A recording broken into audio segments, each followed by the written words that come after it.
Welcome back. This is Mark Rudov.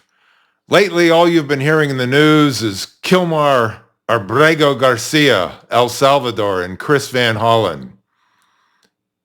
And all the talking heads on TV keep scratching their heads, asking why. Why are the Democrats so interested in El Salvador, in MS-13, in calling Garcia innocent and a Maryland dad? Well, I'm going to answer that question today. Today's topic, why Democrats love criminals. Everything the Democrats do, everything, is about power and control. Everything. They hate America. They don't care about the Constitution. They don't care about law and order. They don't care about what Americans want. They want power and control. Let's look at 7 ways the Democrats gain power and control. You see DEI, taxes and regulations, men and women's sports, mutilating children, waste, fraud, and abuse, and of course that includes challenging voter IDs and rigging elections, wasting money, as you can see what Doge uncovered, hundreds of billions of dollars of fraud. And the Democrats are fighting that tooth and nail because that's the lifeblood of the Democrats. Open borders and violence. So they use all of these mechanisms to gain power and control. And to some extent, to a large extent actually, it has worked. If it hadn't been for Donald Trump winning the election in 24, there would be no America left in a few years. So let's really get into this. What is going on with El Salvador, Garcia, Van Hollen? The Democrats have a culture of violence. In fact, some publications are calling it a culture of assassination. Look at this bar chart here, created by the Network Contagion Research Institute. It shows that almost half of Democrats think there's justification for murder of Elon Musk, and over half think the same thing about Donald Trump. And then if you look over on the right, almost 60% say those destroying Tesla dealerships is acceptable. Democrats have criminal heroes. Well, I've already mentioned Kilmar Abrego Garcia, an MS-13 gangbanger, also called the Maryland dad. That's preposterous. You had Mahmoud Khalil, the Hamas representative of Columbia University, who was just deported or who's in the process of being deported. But the point is, people were defending him. Big protests, big marches, big riots supporting a Hamas terrorist. And then Luigi Mangione, the idiot who killed Brian Thompson, the CEO of United Healthcare. Point blank, we all saw it on video. And yet he has a fan club. There's a website dedicated to him. Taylor Lorenz, the former New York Times columnist, is gushing publicly about this guy. Victor Martinez Hernandez killed Rachel Morin in 23. Just the other day, a jury convicted him. ABC, CBS, NBC devoted 0 minutes to covering this trial and this conviction. 0 minutes. Yet, almost 65 minutes covering Garcia. Something is very, very wrong with the Democrat Party. Rachel Morin's mother, Patty, appeared in a joint presser yesterday at the White House with Carolyn Leavitt, the press secretary. And Carolyn Leavitt talked about Garcia and what a criminal he really is. And in that video, you'll also see interspliced Chris Van Hollen trying to justify his upcoming trip to El Salvador, which he made. And then when he got down there, Bukele, the president of El Salvador, told him to hit the road. There was no way he was going to deal with Van Hollen, and no way he was going to let Van Hollen see Garcia.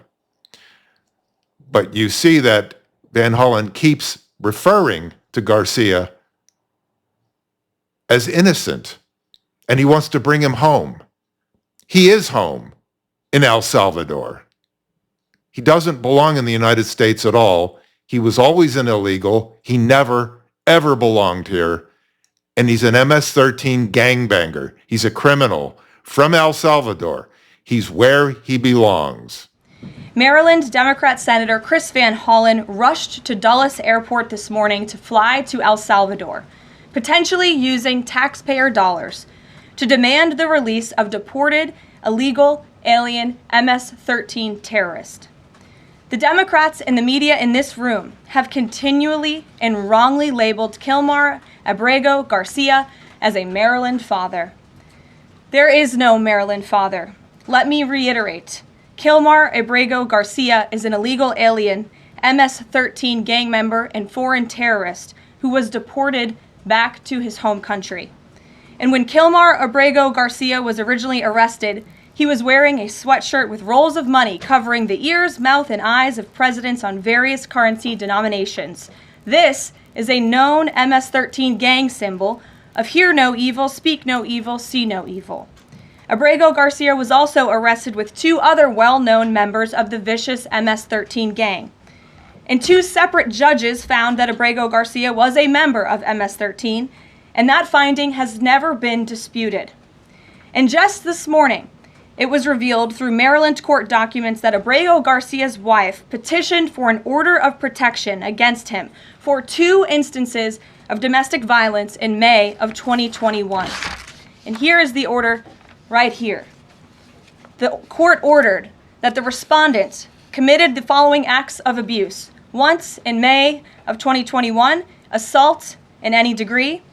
And on May 4th of 2021, he punched and scratched his wife, ripped off her shirt, and grabbed and bruised her. This is from a court in Maryland. So not only are Democrats rushing to defend an illegal criminal foreign terrorist gang member, but also an apparent woman beater. To set all of that aside, the basic fact that he was illegally inside our country and had a lawful deportation order made him subject to removal back to his home country of El Salvador. And if he ever ends up back in the United States, he would immediately be deported again. Nothing will change the fact that Abrego Garcia will never be a Maryland father. He will never live in the United States of America again. And the United States Supreme Court ruled unanimously that the President of the United States and the Secretary of State could not be compelled to forcibly retrieve this citizen of El Salvador who is currently locked up in a maximum security prison in his home country due to his MS-13 membership. To remind the media and the Democrat Party, MS-13 are among the most vicious and dangerous individuals in this world. They pose a direct threat to the United States, El Salvador, and any other country who maintains basic law and order. MS-13 rapes innocent girls and women, runs sex trafficking operations, murders for sport, and terrorizes law-abiding people. That's why El Salvador President Bukele made it clear this week that he will not be releasing this MS-13 gang member from his prison. But that is not enough. All of that is not enough to stop the Democrat Party from their lies. The number one issue they are focused on right now is bringing back this illegal alien terrorist to America. But where are the Democrats applauding the fact that southern border crossings just hit a historic low? Where are the Democrats supporting our brave men and women of law enforcement who are putting their lives on the line every single day to arrest the violent illegal alien invaders that the previous administration allowed into our country? And where are the Democrats when innocent Americans are victimized by illegal criminals that Joe Biden let in? It's appalling and sad that Senator Van Hollen and the Democrats applauding his trip to El Salvador today are incapable of having any shred of common sense or empathy for their own constituents and our citizens. I'm here at the airport. I'm about to board my flight for San Salvador. The goal of this mission is to let the Trump administration, to let the government of El Salvador know that we are going to keep fighting to bring Albrego Garcia home until he returns to his family.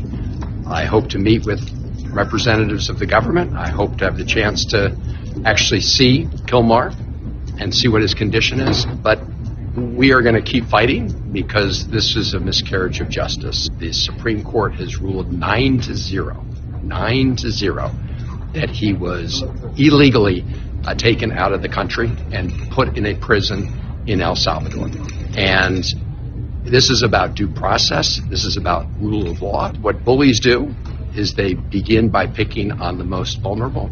But if we get rid of the rule of law and due process in the United States, it's a short road from there to tyranny. Patty Morin, whose beautiful daughter Rachel was brutally maimed and murdered at the hands of an illegal alien in August of 2023. Patty no longer has her daughter because of the failed Democrat Party's open border, and these are policies that President Trump is bringing an end to. Why are we not protecting the American citizens? It's just common sense. Why are we not protecting our children?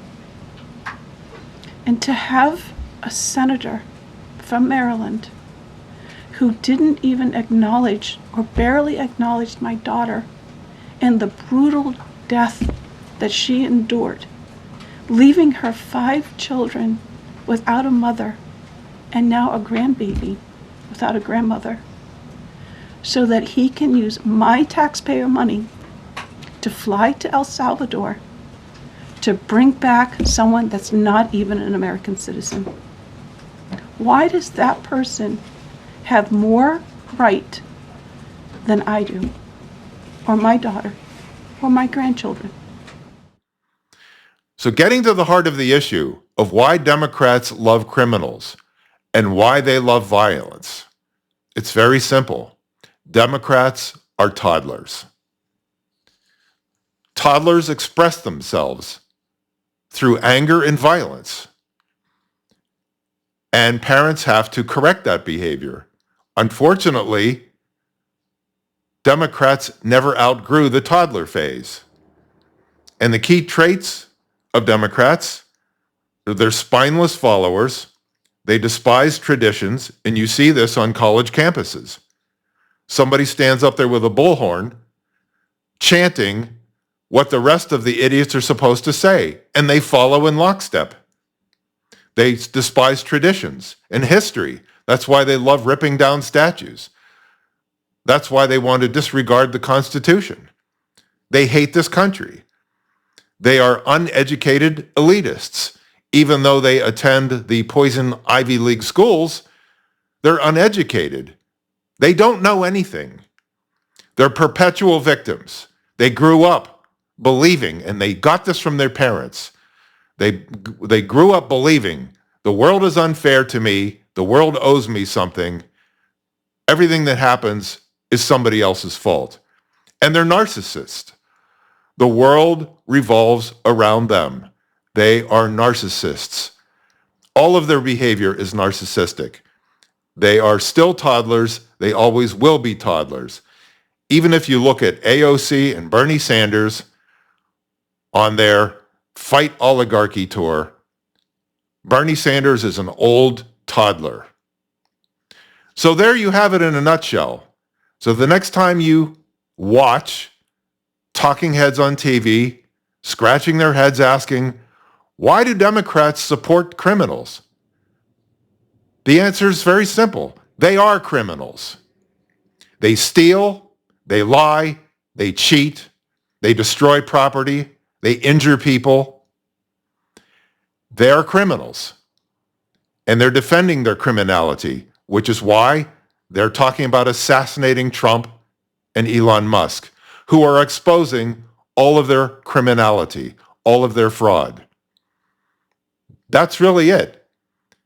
They are criminals and they are toddlers. So I hope the mystery is solved for you. This is Mark Rudov, Find me at markrudov.com.